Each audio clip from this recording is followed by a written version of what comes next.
ये है talks news network और आप देख रहे हैं पॉलिटॉक्स, राजनीति का कच्चा चिट्ठा।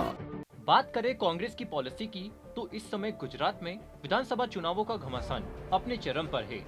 ऐसे में कांग्रेस का सारा ध्यान और सियासी उबाल वहां के लिए होना चाहिए।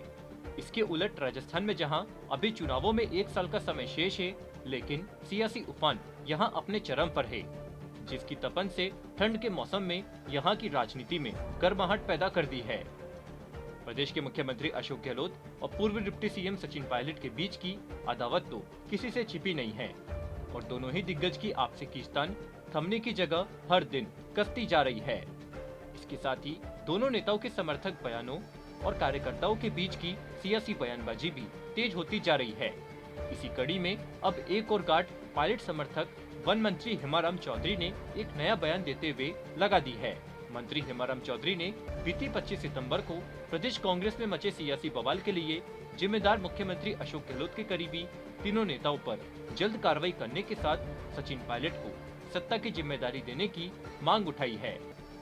यही नहीं, हेमाराम ने ये भी कहा कि अगर पायलट को जिम्मेदारी न मिली तो 2023 में प्रदेश में कांग्रेस की सरकार रिपीट नहीं हो पाएगी। इसके साथ ही बालोतरा विधायक और मंत्री हेमाराम चौधरी ने अगला विधानसभा चुनाव न लड़ने के संकेत भी दिए हैं।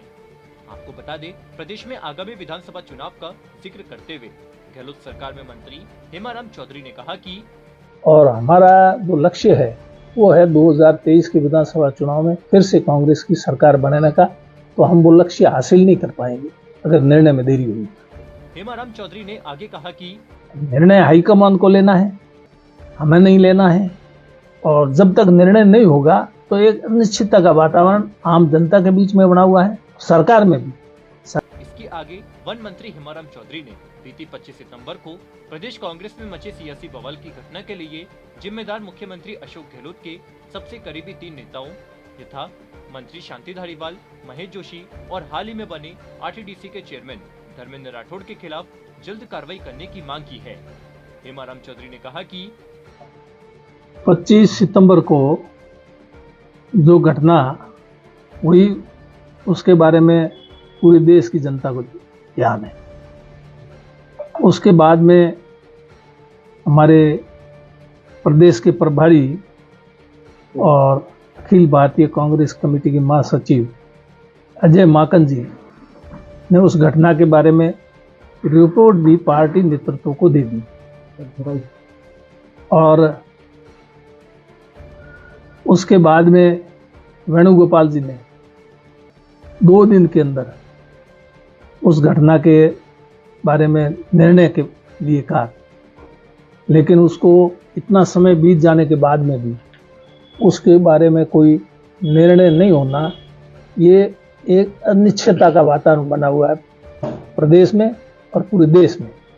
इसलिए इस अनिश्चितता के वातावरण को ख़त्म किया जाना बहुत ज़रूरी है, ये पार्टी के हित में है और 2023 के जो विधानसभा के चुनाव हैं उसके मद्देनजर इस पर तत्काल निर्णय किया जावे। और अगर इस निर्णय में देरी अब तक जो देरी हुई है उससे भी नुकसान हुआ है, और ज़्यादा अधिक देरी होगी तो और ज़्यादा पार्टी को नुकसान होगा।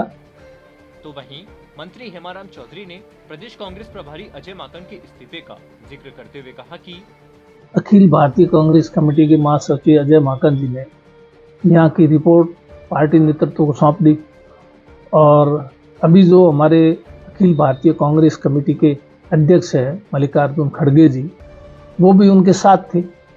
इसलिए उनको खुद को मालूम है जो 25 तारीख की घटना हुई सब उनकी जानकारी में, उनके संज्ञान में, तो फिर निर्णय लेने में इतनी देरी का कोई कारण नहीं होना चाहिए। निर्णय हाईकमान को लेना है, हमें नहीं लेना है।